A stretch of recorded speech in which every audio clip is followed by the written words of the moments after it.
Looking into the brain, the neuroscience revolution.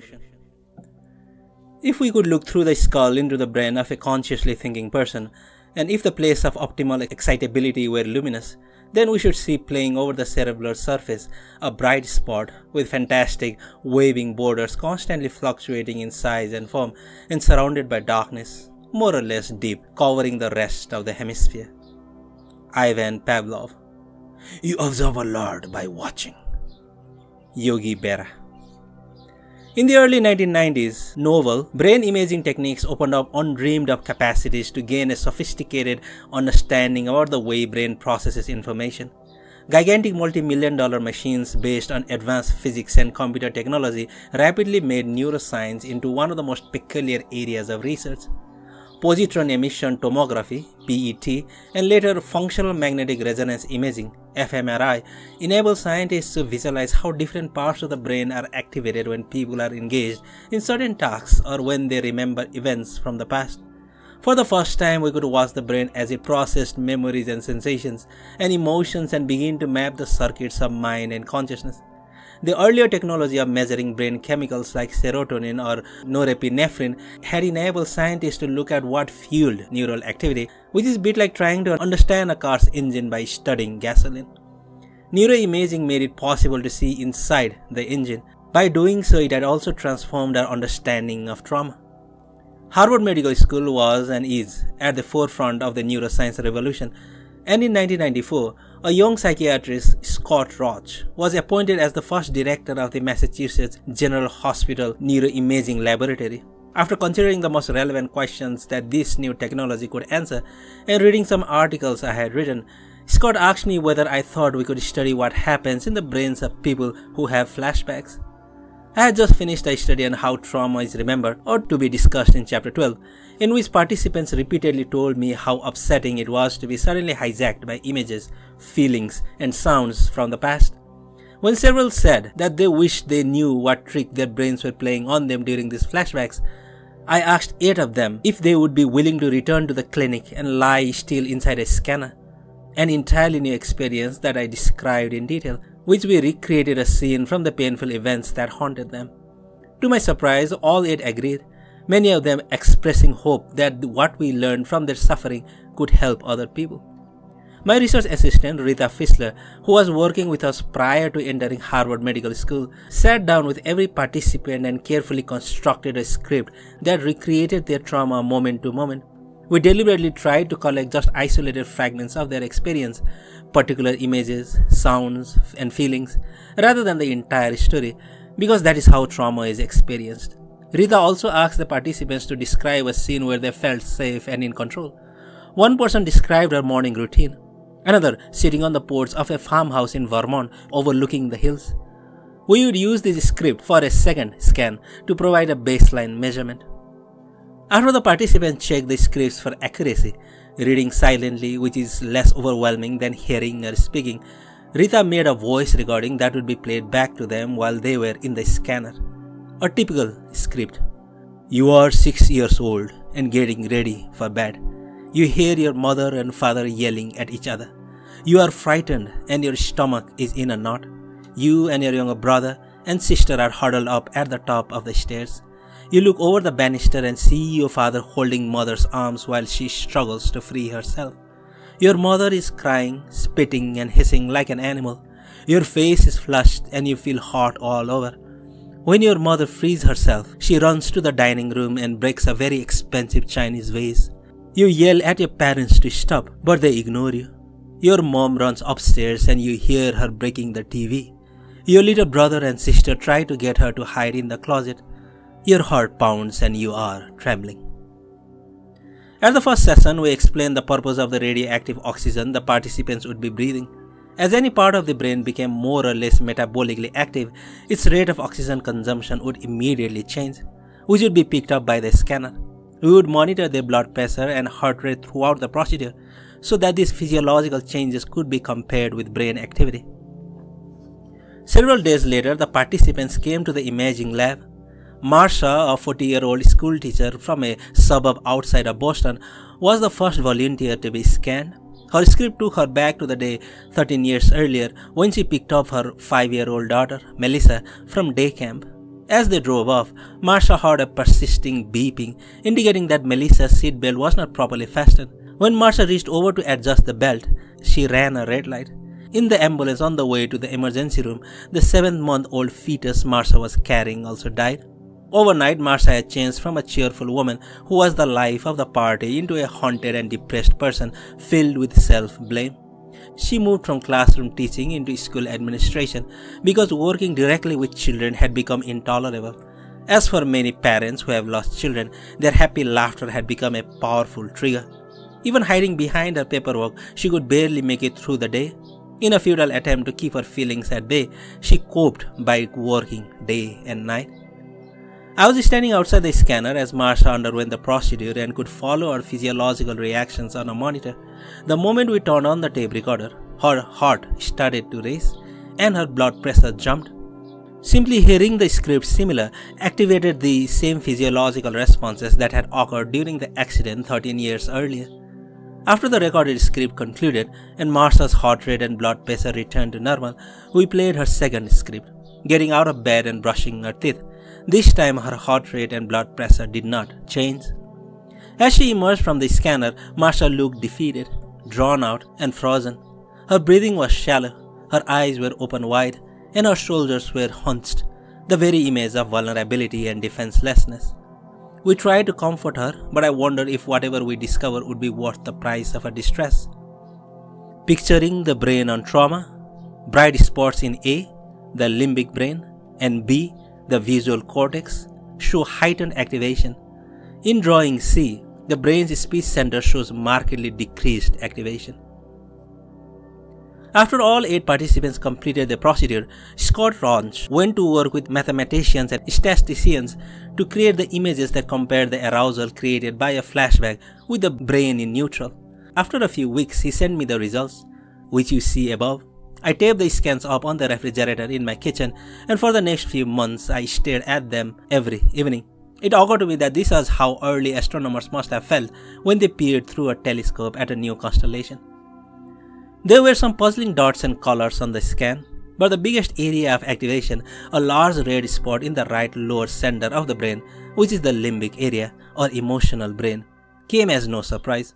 It was already well known that intense emotions activate the limbic system, in particular an area within it called the amygdala. We depend on the amygdala to warn us of impending danger and to activate the body's stress response. Our study clearly showed that when traumatized people are presented with images, sounds and thoughts related to their particular experience, the amygdala reacts with alarm, even as in Marsha's case, 13 years after the event. Activation of this fear center triggers the cascade of stress hormones and nerve impulses that drive up blood pressure, heart rate, and oxygen intake, preparing the body for fight or flight. The monitors attached to Marsha's arms recorded this physiological state of frantic arousal, even though she never totally lost track of the fact that she was resting quietly in the scanner. Speechless horror.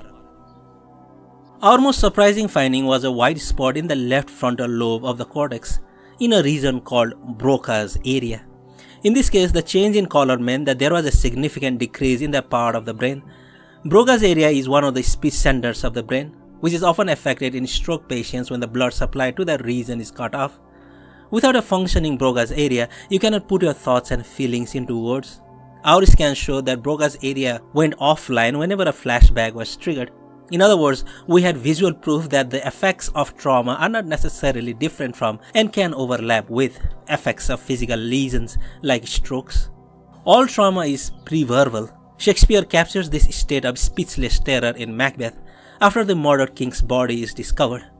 "Oh, horror, horror, horror! Tongue nor heard cannot conceive nor name thee. Confusion now hath made his masterpiece." Under extreme conditions, people may scream obscenities, call for their mothers, howl in terror, or simply shut down. Victims of assaults and accidents sit mute and frozen in emergency rooms. Traumatized children lose their tongues on the courts and refuse to speak.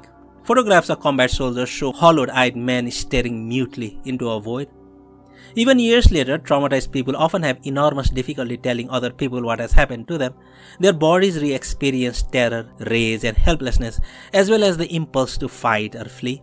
But these feelings are almost impossible to articulate. Trauma by nature drives us to the edge of comprehension, cutting us off from language based on common experience or an imaginable past. This doesn't mean that people can't talk about a tragedy that has befallen them. Sooner or later, most survivors, like the veterans in Chapter 1, come up with what many of them call their cover story on the course that offers some explanation for their symptoms and behavior for public consumption. These stories, however, rarely capture the inner truth of the experience. It is enormously difficult to organize one's traumatic experiences into a coherent account, a narrative with a beginning, a middle, and an end. Even a seasoned reporter like the famed CBS correspondent Ed Murrow struggled to convey the atrocities he saw when the Nazi concentration camp Buchenwald was liberated in 1945. "I pray you believe what I have said. I reported what I saw and heard, but only part of it. For most of it I have no words." When words fail, haunting images capture the experience and return as nightmares and flashbacks. In contrast to the deactivation of Broca's area, another reason, Brodmann's Area 19, lit up in our participants. This is a region in the visual cortex that registers images when they first enter the brain. We were surprised to see brain activation in this area so long after the original experience of the trauma. We were surprised to see brain activation in this area so long after the original experience of the trauma. Under ordinary conditions, raw images registered in Area 19 are rapidly diffused to other brain areas that interpret the meaning of what has been seen. Once again, we were witnessing a brain region rekindled as if the trauma were actually occurring. As we will see in Chapter 12, which discusses memory, other unprocessed sense fragments of trauma, like sounds and smells and physical sensations, are also registered separately from the story itself. Similar sensations often trigger a flashback that brings them back into consciousness, apparently unmodified by the passage of time. Shifting to one side of the brain. The scans also reveal that during flashbacks, our subjects' brains lit up only on the right side. Today, there's a huge body of scientific and popular literature about the difference between the right and left brains. Back in the early 90s, I had heard that some people had begun to divide the world between left-brainers, rational, logical people, and right-brainers, the intuitive, artistic ones, but I hadn't paid much attention to this idea. However, our scans clearly showed that images of past trauma activate the right hemisphere of the brain and deactivate the left. We now know that the two halves of the brain do speak different languages. The right is intuitive, emotional, visual, spatial, and tactual, and the left is linguistic, sequential, and analytical. While the left half of the brain does all the talking, the right half of the brain carries the music of experience. It communicates through facial expressions and body language and by making the sounds of love and sorrow, by singing and swearing, crying, dancing, or mimicking. The right brain is the first to develop in the womb, and it carries the nonverbal communication between mothers and infants. We know the left hemisphere has come online when children start to understand language and learn how to speak. This enables them to name things, compare them, understand their interrelations, and begin to communicate their own unique, subjective experiences to others. The left and right sides of the brain also produces the imprints of the past in dramatically different ways. The left brain remembers facts, statistics, and the vocabulary of events. We call on it to explain our experiences and put them in order. The right brain stores memories of sound, touch, smell, and the emotions they evoke. It reacts automatically to voices, facial features, and gestures and places experienced in the past. What it recalls feels like intuitive truth, the way things are. Even as we enumerate a loved one's virtues to a friend, our feelings may be more deeply stirred by how her face recalls the aunt we loved at age 4. Under ordinary circumstances, the two sides of the brain work together more or less smoothly, even in people who might be said to favor one side over the other. However, having one side or the other shut down, even temporarily, or having one side cut off entirely, as sometimes happens in early brain surgery, is disabling. Deactivation of the left hemisphere has a direct impact on the capacity to organize experience into logical sequences and to translate our shifting feelings and perception into words. Broca's area, which blacks out during flashbacks, is on the left side. Without sequencing, we can't identify cause and effect, grasp the long-term effects of our actions, or create coherent plans for the future. People who are very upset sometimes say they are losing their minds, underquotes. In technical terms, they are experiencing the loss of the executive functioning. When something reminds traumatized people of the past, their right brain reacts as if the traumatic event were happening in the present. But because the left brain is not working very well, they may not be aware that they are re-experiencing and reenacting the past. They are just furious, terrified, enraged, ashamed, or frozen. After the emotional storm passes, they may look for something or somebody to blame for it. They behave the way they did because you were 10 minutes late, or because you burned the potatoes, or because you never listened to me, underquotes. Of course, most of us have done this from time to time, but when we cool down, we hopefully can admit our mistake.